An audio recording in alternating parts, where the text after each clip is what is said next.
Hi, today we're talking to my friend US Marshal Pete Elliott.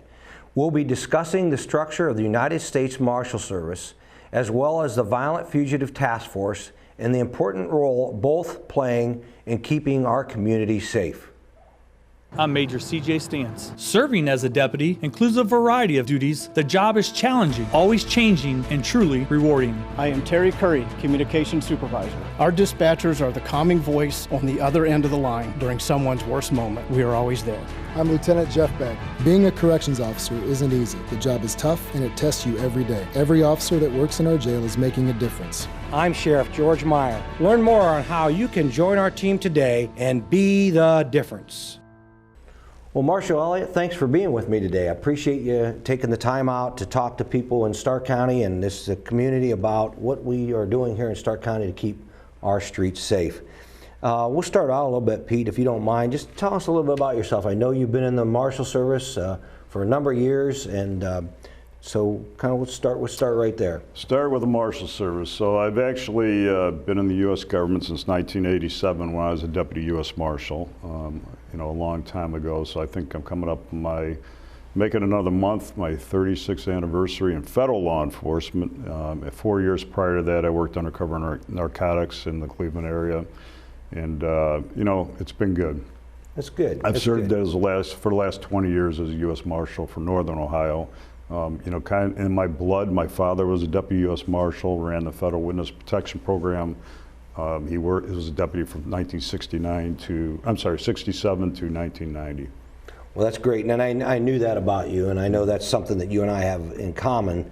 We're blue bloods. Your father was in the Marshal Service, and a career law enforcement officer, as mine was as well. So I know we have that in common, and it's something my staff and I talk about a lot, about the folks that follow in the law enforcement family. And by the way, it all started right here in Stark County because my great-grandfather was a police chief of Alliance, Ohio, and that's how we all started out. Wow, that's great. So. That's really interesting.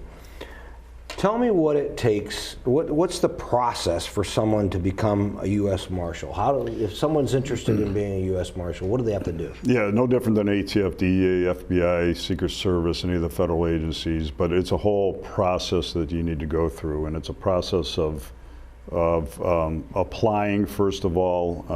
Typically, they like people with college and police experience. For me in Northern Ohio, I've been fortunate. I have, I believe, the most phenomenal staff. The individuals I've hired recently have all been, for the most part, former police officers. And I like people with police experience and sheriff's experience.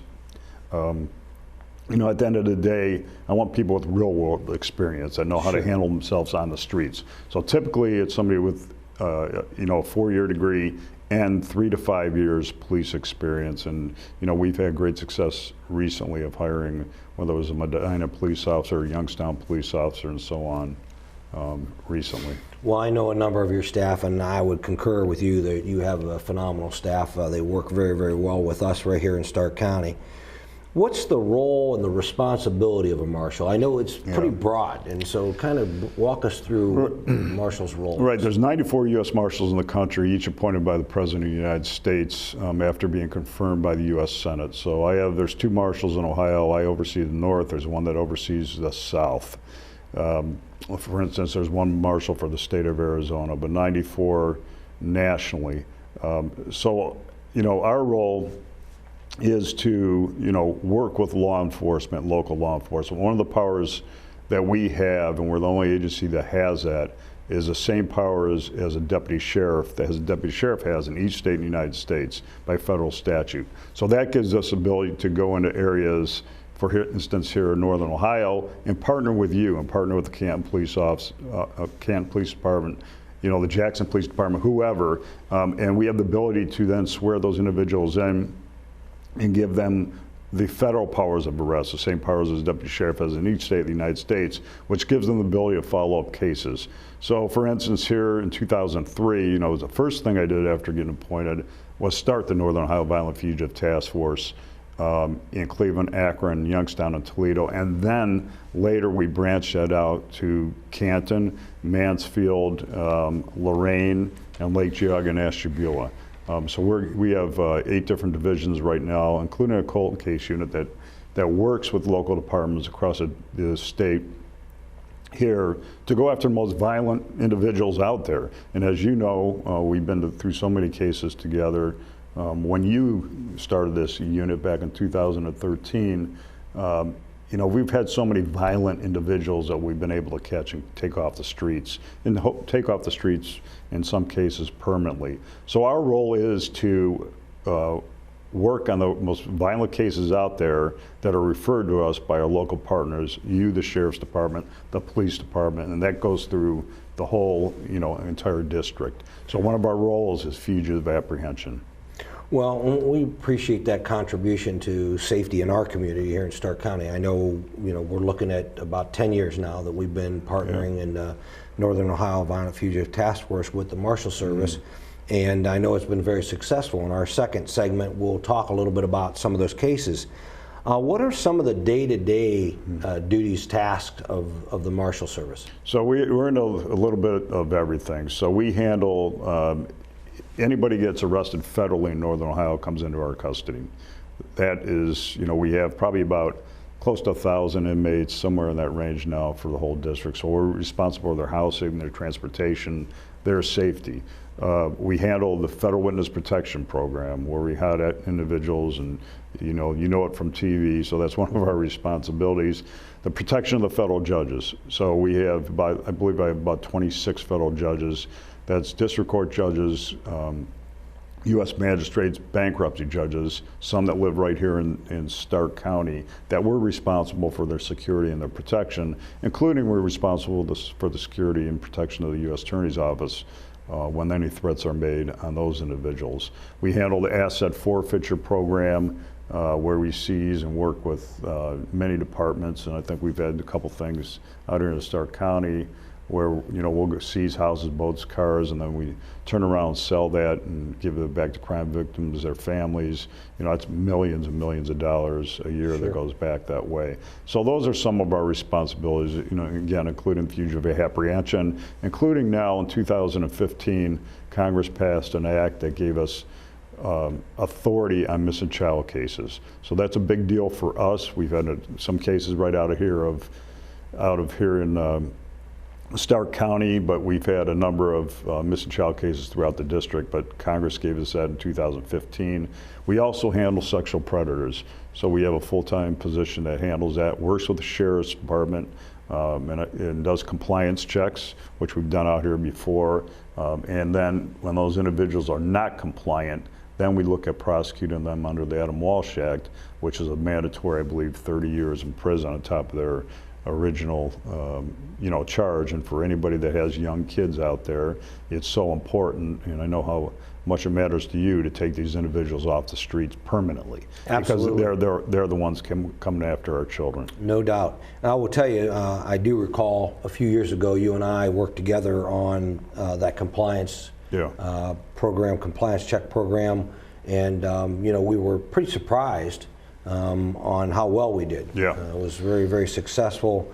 We used your agency as well as local agencies to work together to go out and identify, some of these sexual predators that are in our community, and really just making sure they're where they say they're supposed to be. Right? They register with us, they register with the local county sheriff, and then we do those compliance checks to make sure that they're where they say they're supposed to be. And I believe, at least in my opinion, the ones that are not registered are the ones, and that are not compliant are the ones we are worried about. Sure. Right? Because Absolutely. They're doing that for a reason, and we've had so many cases just across the district with whether it's a 51-year-old individual, we call it the 14-year-old, and so on and so on. Right. Well, I appreciate the work you've done with us on that. We feel very fortunate to have the partnership here in Stark County. I can tell you that I'm confident in the past 10 years that we've worked together and have made the community of Stark County safer with that partnership. I know you talked a little bit about some of the cases that we've worked in the past. How do you guys handle the high-risk cases? There's a lot of high-risk cases. I mean, and you talked a little bit about, Marshal, about your security of your judges.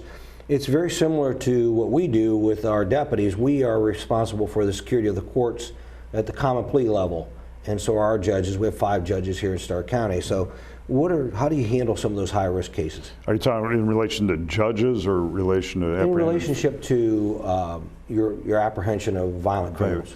As best we can, and typically, we have now 125 departments that are across the state of Ohio that are part of our Northern Ohio Violent Fugitive Task Force. We now have 350 men and women that are part of that task force, from everyone from obviously your agency to the Toledo Police Department, to your old agency, the state troopers, and so on. So we're in partnership together. When there is something that typically happens and it's high risk, we're calling on that local SWAT team, whether it's the Canton SWAT team or your SWAT team in this area or in Cleveland. We utilize the Cleveland SWAT team all the time. If there's if we feel something, see something, know something, then we're always calling in the SWAT teams there locally to handle that situation.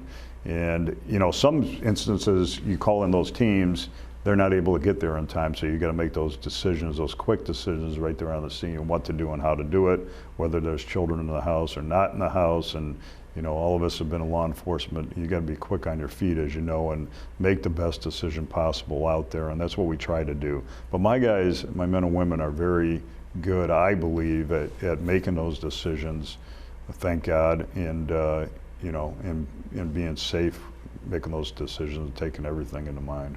And I think that goes along with your training, though, right? I mean, there's plenty of training for your guys and our guys. We've trained together quite frequently. How does that contribute to more efficient operations? Yeah, big time. And I've had conversations with my director in Washington on this. One thing we do and they do is train all the time, and they train together.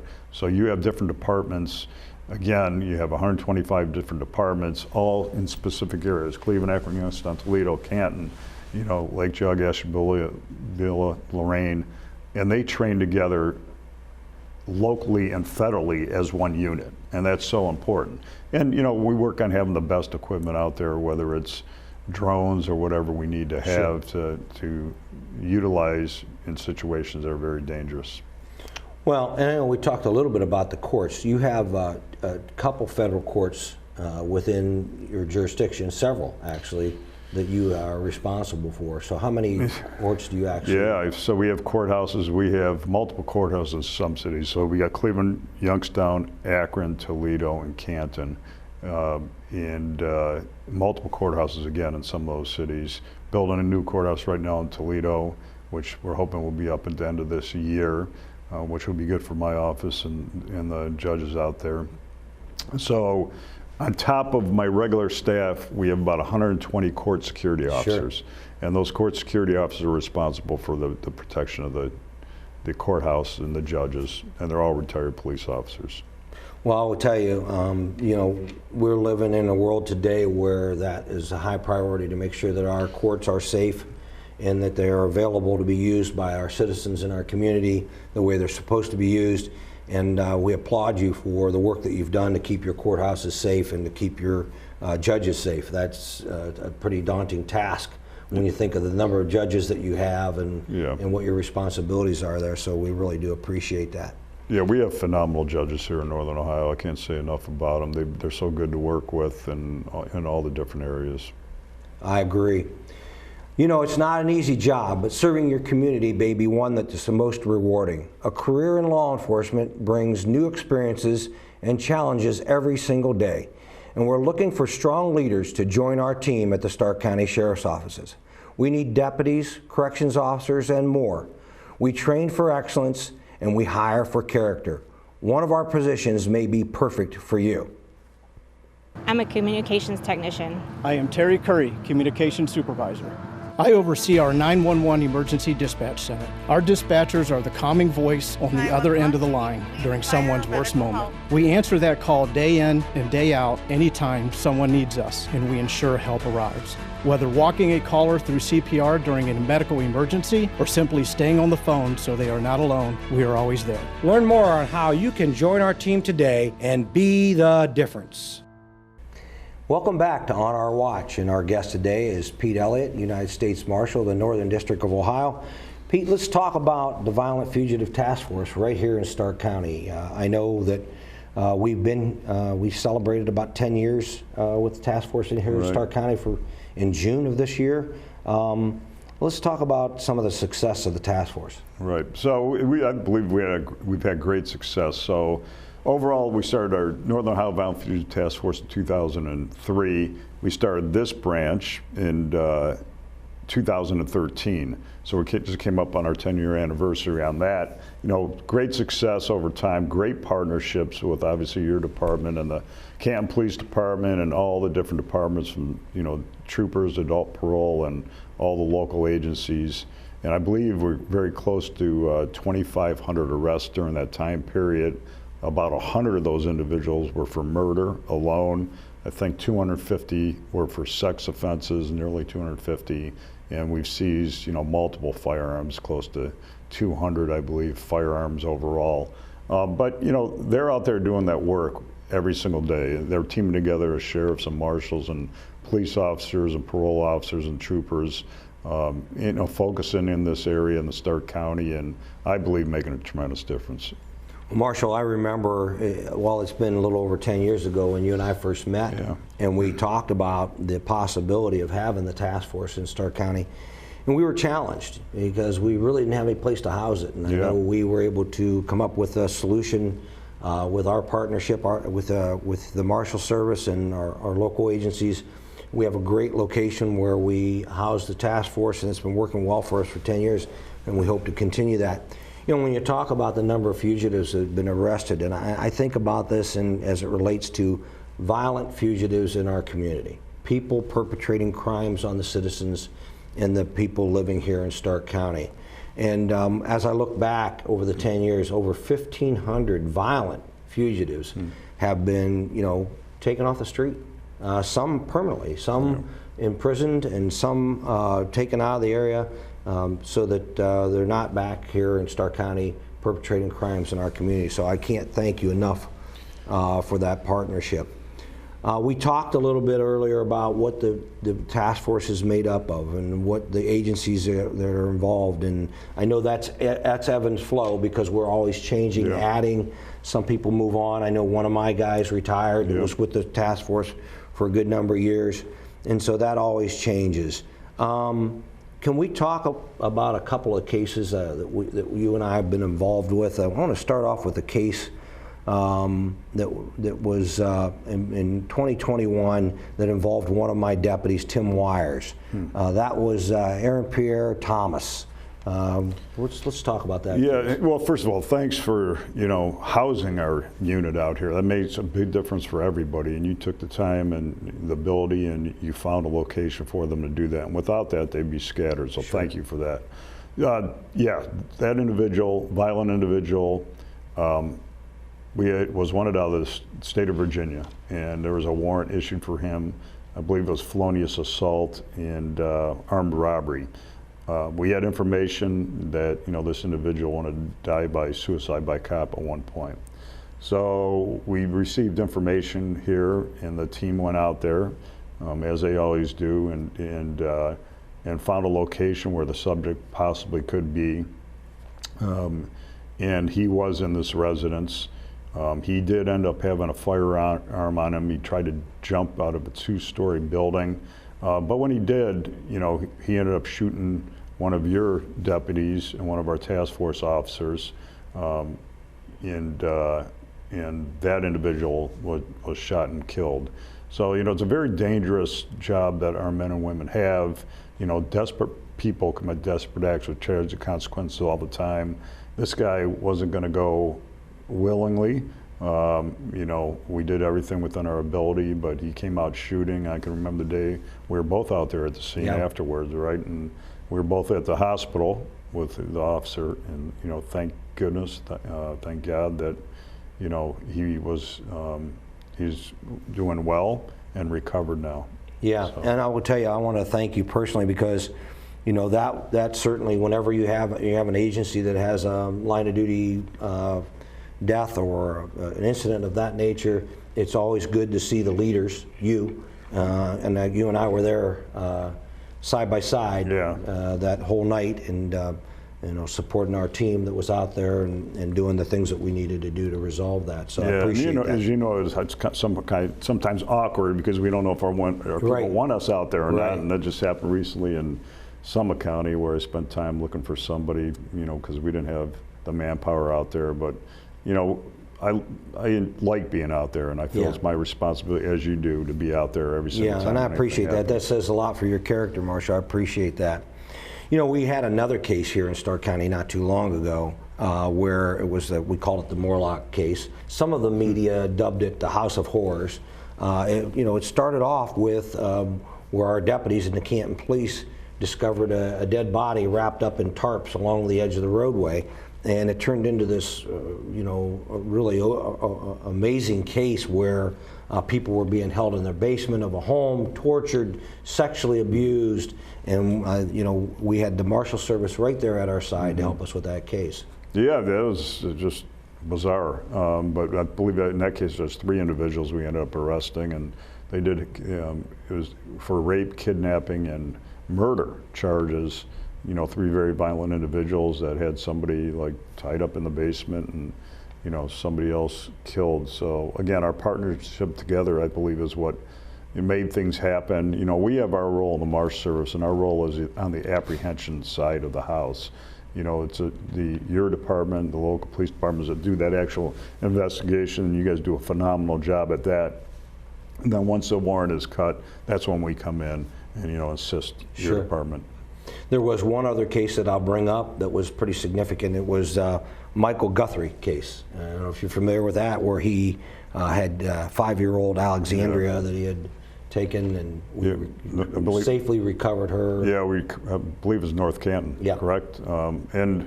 Unfortunately, we've had a number of those cases just within the last couple of years on missing children and so on throughout the district, and we've been able to partner with your department and other departments to make the safe recovery of those children and apprehend that individual.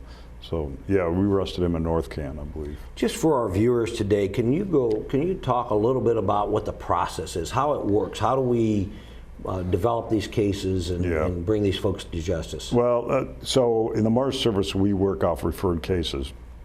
And what that means is that's why this partnership works so well. So those local departments, whether it's Canton Police here or the Jackson Police or Massillon or your department, that original agency will refer those cases to the task force. And then once they're referred to the task force, we partner together, we do the intelligence on it, we partner together, and then go try to locate that individual wherever he or she is. We've had a number of cases, even from this area, where people have fled out of state. So our jurisdictions nationally, and one of the best things that I've been able to do, at least, is because I've been there, the first 20 years I spent on the streets as you did. I want my men and women to go follow up on those cases. So we've been able to send people down, whether it's Atlanta, Georgia, or Los Angeles, California, or wherever, to follow up on those cases and make the apprehension of those individuals. I can't figure out why people keep telling me they want to go to Hawaii, because everybody's in Hawaii. But, I'm not sure about that one. I'll sign up for that one as well. Marshal, I can tell you the importance of the collaboration for me is significant.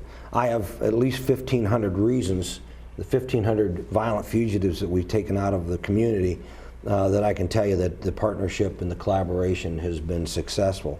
But I'd like for our viewers to hear, what do you think about that? How is it helpful to you, the U.S. Marshal, to have this collaboration? Oh, it's very important. It's, again, for me, I kind of grew up around the Marshal Service. When I was a deputy, there was no task force. That's the one thing investigation-wise, now with missing children, sexual predators, that we do. So it was important to me to start the overall task force in 03, but to branch out in every area and work with each sheriff and each police department across the district. So, it's extremely important for us to have one partnership. We're going to have the 20th year anniversary coming up of our task force overall. So it's been, look, we've had a number of conversations over the period of time, and the one thing we have is good rapport with each other, where if there's an issue, you call me, and I have an issue, I call you. And then we talk about it, and we figure out that, I wish every area was that way. It's not, but we have that relationship, and I think that breeds the success of this task force. I agree. Because we both want the same thing, right? At the end of the day, Absolutely. we want violent criminals off the streets. We want sexual predators off the streets. We want to find those kids that are missing and bring them home safe. We want the same thing, so it's Absolutely. extremely important to me. Well, I think I agree. I totally agree with you. You know, one of the things as the sheriff of the county, obviously, I want my community to feel safe. I want them to feel safe when they're walking in their neighborhoods. I want them to feel safe when they're in parks. I want them to feel safe when they're in our metropolitan areas and shopping and so on and so forth. The collaboration, the partnership here really allows me, it gives me an extra effort in keeping the area safe. Exactly. And so I really applaud the partnership we've had for the past 10 years. I look to continue that into the future. And I'm glad that you feel the same way. I know you have a lot bigger map, if you will, of responsibility in Northern Ohio, but as it relates to what we're doing here in Stark County, we can't thank you enough. Yeah, we've had, again, Sheriff, as you know, the one thing we do, I believe, because we're so mobile and we get on these cases right away, right? And we do that because we have a space to operate in and we have a partnership with so many different departments. If you can remember a few years back, the Bob Evans shooting, right? Individual goes in there, shoots and kills a female in there, and then we worked on that with your department right off the bat and along with our other partners, and made the apprehension of that very violent individual. People should feel safe when they're in Bob Evans. Yes. People should feel safe, just like you say, when they're at the parks and so on. And I appreciate everything you're doing here in this county.